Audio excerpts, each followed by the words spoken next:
వస్తా ఉన్నది. ఆయన గాడిద పిల్లలు కూడా విప్పుకొని రమ్మన్నాడు. గాడిద మీద పట్ల వేశారు, గాడి పిల్ల మీద కూడా పట్ల వేశారు. కొంచెం మనసు పెట్టి కానీ యేసయ్య పిల్ల మీద ఎక్కాడు. గాడిద మీద ఎవరు ఎక్కారు?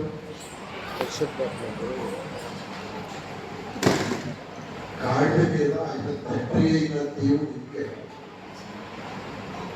అందుకే గాడిదను గాడి పిల్లను కూడా విప్పుకొని గొప్ప దైవ దేవుడు చెప్పాడు ఈ మాట. ఎక్కి ఆయన కుమారుడిని యుద్ధ రంగంలోనికి తీసుకొస్తున్నాడు. హలో, నా వైపు చూడండి. ఆయన కుమారుడిని యుద్ధ రంగంలోనికి తీసుకొస్తున్నాడు యువరాజుగా. ఆయన శత్రువైన సాతాను ఆయన రూపంలో చేసుకున్నటువంటి మనుషుల తీగలన్నీ తెచ్చేశాడు. దేవునితో కలవలసిన తీగలు తెప్పేసి సైతానుతో, లోకముతో, పాపలతో కలుపుకున్నాడు వాడు ఏదైనా తోటలోనే కదా. తీగలు సడలి అపస్వర పులమయమై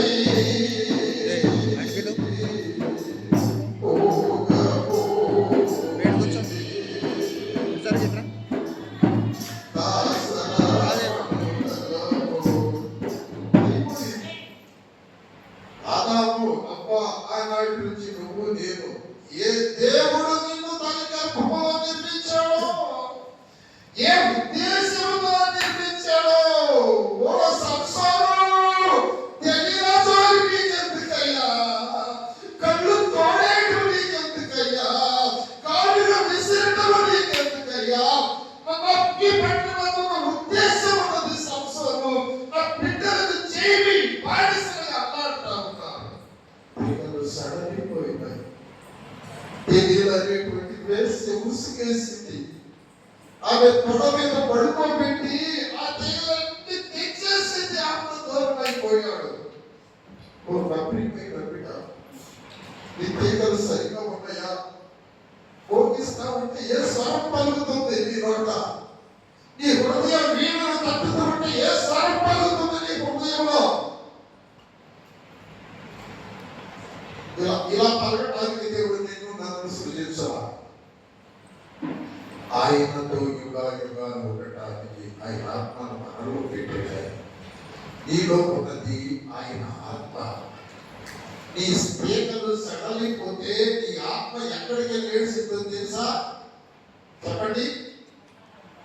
అగ్ని ఆరని పురుగు సావని ఆ స్థలంలో ఏడ్చుంది. ఆత్మ ఎవరిది? దేవుడు నీలో పెట్టిన ఆత్మ. ఈ లోకము, ఈ మాయ లోకము ఇదంతా కూడాను దుర్మైత్రుడై యుగాంతరాలలో మొత్తం శూన్యంలో కలిసిపోయే రోజు ఎంతో దూరంలో లేదు. అన్నీ కలిసిపోతాయి. ఈ ఆత్మ కలిసిపోతే, ఎందుకంటే దేవుడు కలిసిపోడు. నీ ఆత్మకు చావలేదే, ఎందుకంటే దేవుడికి చావలేదు. దేవుడు పెట్టిన ఆత్మ దేవుడిలోని చావులేని ఆత్మను. ఎందుకంటే ఇది తేగలు పెంచడం సాధారణుడు నిన్ను వాడితో కలుపుకొని వాటింటికి తీసుకెళ్ళడానికి. ఎందుకంటే దేవుడు శరీరధారి ఈ లోకానికి వచ్చింది నిన్ను ఆయన రూపంలోనికి మార్చుకొని ఆయన దగ్గరికి తీసుకెళ్ళడానికి. మొదటి వచ్చిన చదువమ్మ. ఇంతగా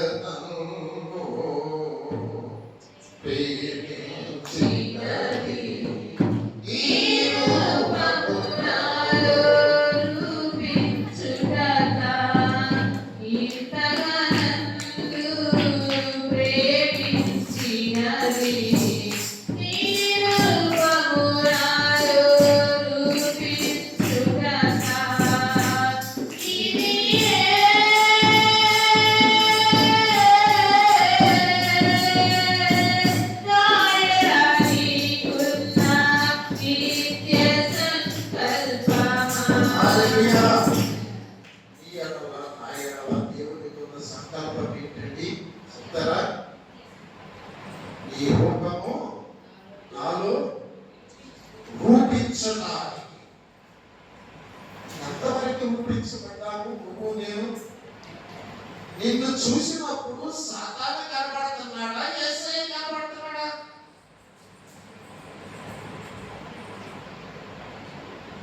ఎంతవరకు వచ్చావు ఆయన రూపంలోకి? ఎంతవరకు వచ్చావు? యేసయ్య వచ్చింది అందుకే. తండ్రి నిజంగా చేయి వేసి జయించు నాయన, ఎవరిని అంగీకరించి మీ బిడ్డలుగా ఉంటారు, నా జయాన్ని వాడికి, వాళ్ళతో కలిసి మన పరలోకంలో యుగాలు బ్రతుకుతామని ఆ యువరాజుని అడి పిల్ల మీద తీసుకొచ్చి లోకంలో సైతానా తెలుసుకున్నావా, నువ్వో నా కొడుకు, నీ రాజ్యమో నా రాజ్యం అని ఆయన లోకంలో కుమారుడు వదిలిపెడితే ఆ కుమారుడు మేడగదిలో ఆఖరి రాత్రి, ఇదిగో ఇది నా శరీరము, ఇది నా రక్తం, పరలోకములు మరలా మనకు మహిమ విందులు భోంచేసేదాకా నేను దీన్ని తీసుకోమని ఆయన మన చేతికి ఇచ్చాడు. ఆయన శరీర రక్తాలు ఆయన అనే వనములోకి వెళ్ళి ఆ పాపాలన్నీ తన ఎవరు అంగీకరించారు మనందరి పాపాలు ఆయన ముందు కనబడతా ఉంటే ఆయన ప్రభు ఆయన వైపు చూసి, తండ్రి ఇది తీసేయి అంటాడు. వేరండి తండ్రి ఇది తీసే, నీకు సాధ్యమే, తీసేయి, నేను శిలువకి వెళ్ళను, తీసేయి. ఎందుకనయ్యా భయపడ్డావా? శిలువకు మేకులు కొడతారని భయపడ్డావా? నువ్వు ఎందుకు తీసేయమంటావంటే ఉంచవులారా, మేకులు కొడితే చేస్తే ముక్కలుగా నరిగితే ఈ శరీరం ఉంటే ఎంత పోతే ఎంత, నేను దీనికి భయపడతాను. వినండి, ఈ గిన్నె నేను తీసుకుంటే నా తండ్రి నాకు వేరైపోతాడు, అందుకు భయపడతాను. అర్థమైతే ఎంత పాపమైనా భరిస్తాను, ఎంత కష్టమైనా భరిస్తాను, 40 రోజులు ఏది తినకపోయినా తాగకపోయినా భరిస్తాను, ఈ లోకంలో ఏది ఎంతైనా భరిస్తాను, ఏది తిట్లైనా భరిస్తాను, ఎంత కష్టమైనా భరిస్తాను. కానీ ఆ దేవుడు నన్ను విడిచిపెట్టి నేను భరించలేదు.